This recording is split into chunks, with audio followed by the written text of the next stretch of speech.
یو ډېر اهم مسله ده، اکثر خلک د دې تپوس کوي. مسله دا ده، یو سړی دی، یو سړي له قرض ورکړی. دا چا چې قرض ورکړی دا سړی بل چرته لاړو یا مړ شو او دغه سړي ته د دې کس چې کم ملګري قرض ورکړی د ده خاندان رشته دار هم ورته نه دي معلوم، بچي هم نه پیژني، یا په لور څه صورت سره د دې سړي سره پیسې پاتې دي. اوس دغه سړی دا پیسې دا غواړي زه دا کس ته ورکړم خو سړی نشته، رشته دار یې نه دي معلوم، دا به څه کوي؟ نو په مصنف ابن ابي شیبه کې دوه روایات دي. اول نمبر روایت 21,167 نمبر دی او بل روایت 21,168 نمبر دی.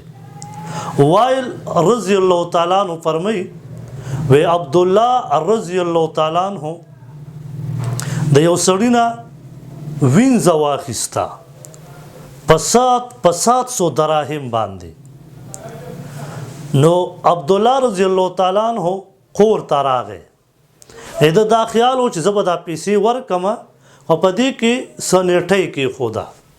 هغه سړی روک شو او رشته دار هم نه و معلوم.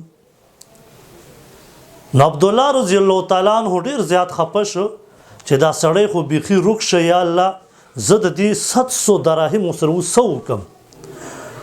نو عبدالله رضی الله تعالی عنہ جومات ته راغی او هغه جومات کې دغه پیسې 700 دراهم په صدقه کې ورکړي او دا یې سوال وکړو چې یا الله که دا سړی پیدا نشو او زه وفات شوم نو یا الله دغه پیسې دغه سړي دپاره دا صدقه شوه، او یا الله که دا سړی پیدا شو نو یا الله دغه پیسې صدقه دا زما دپاره کې زه به غله بیا لورې پیسې 700 دراهم ورکړم.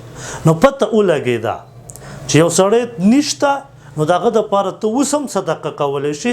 ستا باندې مثال کې 15,000 روپۍ قرض دي، دغه پیسې راواله په جومات چانده کې یا په جومات کې یا په مدرسه کې یو غریب ته یې ورکه. نو دا د هغه دپاره ته په نیت کې راوله چې یا الله دا د هغه دپاره صدقه شوه، نو قیامت په ورځ به ستا غاړه الله خلاصه کړي.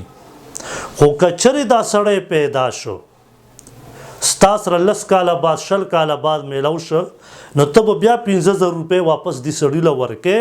هغه کومې 15,000 روپۍ چې تا صدقه کړي دي هغه به الله پاک ستا عملنامې ته راواړی. دغه روایت حسن رضی الله تعالی عنه نه مروي دی.